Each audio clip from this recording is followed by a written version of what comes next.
भिवानी की red cross society बहुत ही अच्छे और कुशल तरीके से भिवानी में काम कर रही है एनजीओज और लोगों की मदद से। भिवानी की रेड क्रॉस सोसाइटी के बारे में हमारी टीम को टाइम टू टाइम बहुत सारी जानकारियाँ मिलती रही थी। इसी संदर्भ में हमने भिवानी के रेड क्रॉस सोसाइटी के सेक्रेटरी श्री श्याम सुंदर जी से बात की और जो लोगों के अंदर भ्रम था, जो एनजीओ की सोसाइटियों के अंदर जो भ्रम था, उसको दूर बहुत ही अच्छे ढंग से श्री श्याम सुंदर जी सेक्रेटरी भिवानी रेड क्रॉस ने किया।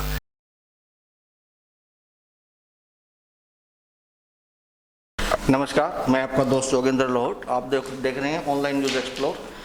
भिवानी की जनता की डिमांड के आधार पर हम पहुंचे हैं रेड क्रॉस सोसाइटी भिवानी के रेड क्रॉस सोसाइटी के सेक्रेटरी श्री श्याम सुंदर जी हमारे पास हैं, हमारे सामने हैं। हमने सिर्फ 3 सवाल करने हैं जो लोगों की और एनजीओ की डिमांड के आधार पर थे।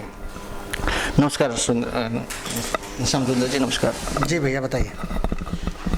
सर, भिवानी के जनता की और एनजीओ के कुछ सवाल आपसे हैं। कुछ आरोप तो मैं नहीं कहूँगा उसका, लेकिन सवाल हैं और जब तक सवाल का आपका जो है हम रुख नहीं समझ लेंगे तब तक हम उसको आरोप नहीं मान सकते। ठीक सर, कुछ एनजीओ का मैं नाम नहीं लूँगा। बहुत सारे एनजीओ के जो वॉलंटियर हैं, जो काम करने वाले हैं, वो उनका जो है सुरक्षा का प्रबंध नहीं, एनजीओ तो जो है ना अपने आप में इंडिपेंडेंट होती है। एनजीओ कोई रेड क्रॉस सोसाइटी के अंडर में नहीं है, एनजीओ कोई प्रशासन के अंडर में नहीं है। एनजीओ एक ऐसा समूह होता है जो स्वेच्छा से समाज के लिए काम के लिए उतरती है। एनजीओ को ये ऑर्डर दिया जाता है, आदेश दिया जाता है या रिक्वेस्ट की जाती है कि आप रेड क्रॉस सोसाइटी के थ्रू आप काम करें। जैसे आपने जिक्र किया रोटी बैंक वगैरह और बहुत सारे हैं, तो वो रेड क्रॉस के थ्रू जा कर के जुड़ते हैं और रेड क्रॉस जो है आगे खाना प्रोवाइड कराता है, जो भी फैसिलिटी वो देते हैं। और जो वॉलंटियर होते हैं, जो एनजीओ वाले भी होते हैं सर, उनके बारे में बात करें। देखिए, पहली बात तो ये है कि रेड क्रॉस के थ्रू करें ये नहीं है। हम उनको ये बोलते हैं कि आप कौन सा खाना कहाँ कहाँ बांट रहे हो, किस तरीके से बांट रहे हो, कैसे कैसे बांट रहे हो। हमें अगर ये सूचना मिल जाए, हो क्या रहा था कि सिटी स्टेशन पे एक ही जगह पे 3 संस्थाएं खाना बांट रही थी। तो हमने कहा कि आप खाना बांट कहाँ रहे हो, तो हमें अगर ये पता लग जाए तो हम उनको दोनों संस्थाओं को ये बोल देंगे कि आप सिटी स्टेशन मत जाना आज, क्योंकि सिटी स्टेशन पे ऑलरेडी भोजन बट रहा है। तो उससे क्या हुआ, पहले एक ही भोजन 3 लोग एक ही जगह बांट रहे थे। हमारे रेड क्रॉस सोसाइटी में उनको मैसेज जाने से वो 3 जगह खाना बंटने लग गया। यानी कि पहले 3000 खाने एक ही जगह जाते थे, अब 3000 खाने 9 जगह जाने लग गए। तो रेड क्रॉस सोसाइटी ने ये भूमिका निभाई। हमने एक बंदा बिठा दिया हमारे यहाँ, वो फ़ोन करके पूछता है कि जनाब आज आप खाना कहाँ बांटने जा रहे हो। वो कहता है, उस संस्था वाले को पता नहीं होता ना कि और कौन सी एनजीओ एंट्री कर रही है। वो ये कहेंगे जी हम देवसर मोड़ पे बांटने जा रहे हैं। फिर हमारे वाला दूसरा 30 की 30 संस्थाओं से फ़ोन करता है, वो जी आज कहाँ जा रहे हो। उनमें से 2 से 3 संस्थाएं ऐसी होती हैं जो एक ही जगह बांटने जा रही हैं। हम ये कहते हैं कि आप ऐसा करना कि देवसर मोड़ पे आप नहीं जाओगे, उससे पहले तो वो ए संस्था जा चुकी है। तो वो कहते हैं बिल्कुल ठीक है जी। हम गए तो हमें पता लगा कि वहाँ तो खाना बट चुका था पहले से ही। होता क्या है, गरीब आदमी या जो ज़रूरतमंद व्यक्ति क्या करता है, एक जगह उसने आपने खाना दिया, वो दूसरी एनजीओ से खाना ले लेता है, पूछता तुमने क्या बांटा है। तो वो कहता है भाई आज हमने खीर बनाई है। वो खीर भी रख लेगा, आपकी रोटी भी रख लेगा, आपकी खिचड़ी भी रख लेगा, आपकी पूरी भी रख लेगा। उन चारों में से ऑप्शन बनाएगा मैंने खाना क्या है। तो इसलिए फिर हमने ये बनाया कि क्या किया जाए कि यार चारों संस्थाएं एक ही जगह ना पहुँचे। जो ही ऐसा हुआ, शहर पूरा कवर हो गया। पहले ऐसा होता था कि हमारे पास फ़ोन आते थे कि जनाब हुन्नावल प्याऊ पे है ना 70 लोग हैं, खाने नहीं मिले। अब हमारे पास ऐसा कोई फ़ोन नहीं आता। 30 की 30 एनजीओ ने 30 जगह कवर कर ली, 31 वार्ड हैं। इससे ये हमने ये किया। तो आपने सुना, जो रेड क्रॉस सोसाइटी है वो एक मैनेजमेंट का काम कर रही है। मैनेजमेंट में क्या बेनिफिट रहता है कि जैसे सर ने बताया कि एक संस्था 3 संस्था 4 संस्था एक जगह पर जाकर खाना बांटती हैं। इससे जो है मिस मैनेजमेंट भी होता है और जो है खाने का जो है इसका वेस्टेज भी हम लोग कह सकते हैं। तो यहाँ पर श्याम सुंदर जी ने बताया कि यहाँ पर मैनेजमेंट के लिए हम एनजीओ को ये पूछते हैं सिर्फ कि आपको कहाँ जाना चाहिए। एक मैनेजमेंट के थ्रू आप लोग ये कर रहे हैं। और सर ये वॉलंटियर वाली बात रह गई थी। हाँ, वॉलंटियर के बारे में जैसे अंडर सोसाइटी जो है, सोसाइटी जो है रेड क्रॉस के अंडर में नहीं आती है, लेकिन रेड क्रॉस सिर्फ मैनेजमेंट को मैनेज करने का काम करती है। तो वॉलंटियर जो उनके होते हैं एनजीओ, उनके बारे में सर कुछ बताना चाहेंगे। जैसे उनकी सुरक्षा, वो भी बड़े जो है कोरोना योद्धा हैं हम कहेंगे, क्योंकि वो अपना रिस्क उठा करके अलग अलग जगह से और बाहर निकल करके, जैसे जहाँ पर कोरोना का बहुत भय रहता है, और वहाँ जाते हैं, अपना रिस्क उठाते हैं। उनका जो सुरक्षा के लिए क्या प्रबंध है? देखिए, हमने ये किया था, इसमें ये जो लिस्ट है मेरे पास, इसमें 62 संस्थाएं हैं, एनजीओ हैं। तो सबसे पहले मैंने क्या किया कि अपनी एक टीम बनाई, उस टीम को बना के 62 की 62 एनजीओ के पास हमारे बंदे गए, 2-2 सैनिटाइजर की बोतलें उनको दी और 10-10 मास्क कि भी ये आप लगा के चलें, क्योंकि मास्क हम लोग नहीं बांट रहे हैं। सैनिटाइज की बोतलें भी हमारे पास जैसे किसी ने दी, तो मेरा प्रयास रहा कि इन सब के पास जाना चाहिए।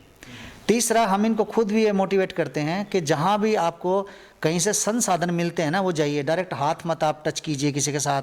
और आपको अगर कहीं भी किसी एनजीओ को अगर दिक्कत आती है, तो हमने बोला है कि आप मुझे फ़ोन करेंगे, मैं इमीडिएट पुलिस को कह सकता हूँ। पीसीआर के लिए बोला हुआ है कि आप मान लो खाना बांट रहे हो, 2000 आदमी हैं, आप पीसीआर को जो ही फ़ोन करेंगे, पीसीआर इमीडिएट पहुँच जाएगी। ये खुद डिप्टी कमिश्नर सर ने स्पेशली हमें बोला था। जहाँ जहाँ किसी एनजीओ को दिक्कत आए। अब रही पास वाली बात, देखो शुरू वॉलंटियर के बारे में आपने सर कितनी संस्थाओं को जो है एनजीओ को ये दिया है मास्क और सैनिटाइजर, और कितनी बार दिया है? देखिए, लगभग उस समय जब हमारी संस्थाओं का जब लिस्ट 42 हुई थी, 42 के आसपास हम लोगों ने संस्थाओं में अपने बंदे भेजे किस लिए थे बता देता हूँ आपको मैं। भेजे इसलिए थे भी कहाँ खाना बनता है, कितना बनता है, कहाँ सप्लाई करते हैं। तो इससे एक तो मेरी लिस्ट बन गई कि रियल में धरातल पे कितनी संस्थाएं काम कर रही हैं।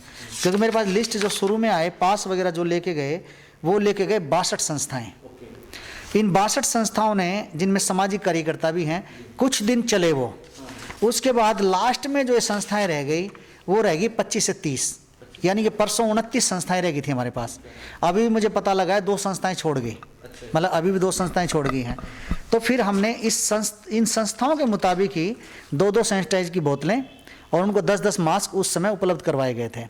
लेकिन क्या है कि मास्क संस्थाएं खुद भी बांट रही हैं, आपस में ही बांट रहे हैं।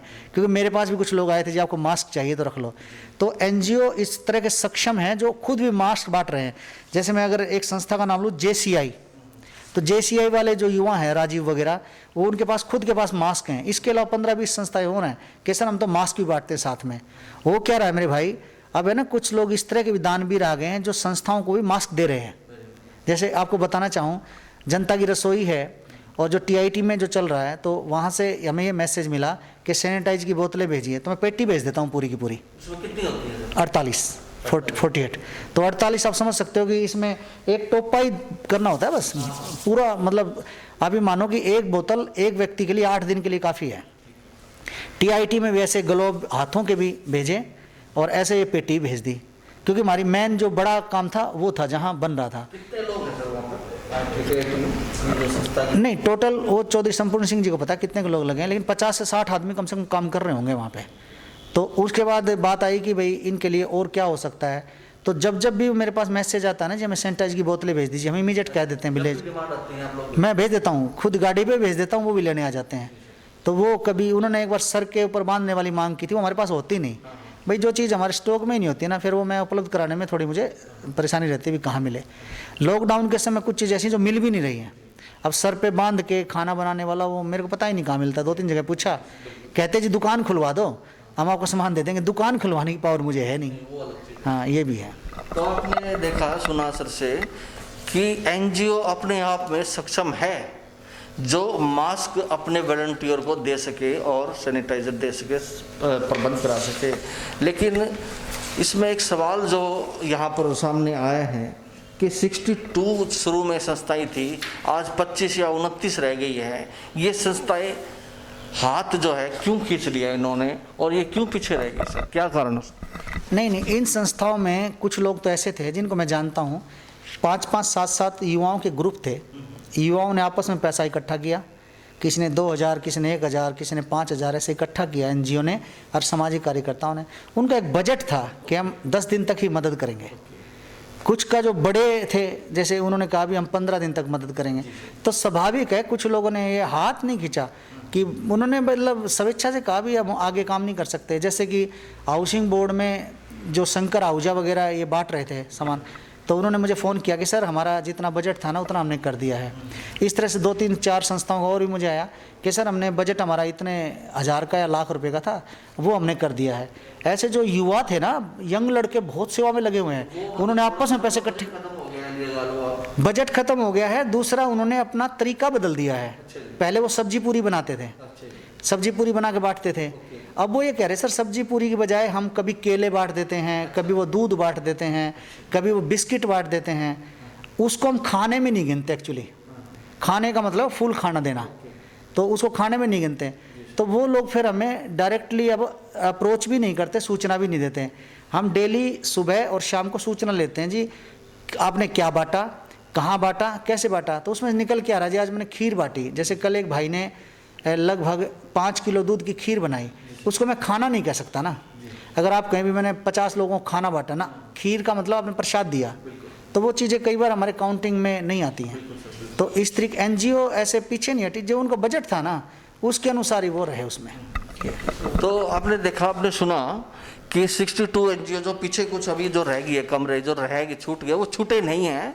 वो उनका बजट जो था या कुछ भी कह सकते हैं, उन्होंने अपना एक तरीका बदल लिया है और फिर भी जो है वो सक्षम काम कर रही है। छोटे छोटे स्तर पर लगाए चाहें काम कर रही है। तो सर ने एक बहुत अच्छे तरीके से क्लियर किया है ये बात कि एनजीओ को रेड क्रॉस सोसाइटी बहुत अच्छे से डील कर रही है और पूरा सहयोग उनको दिया जा रहा है।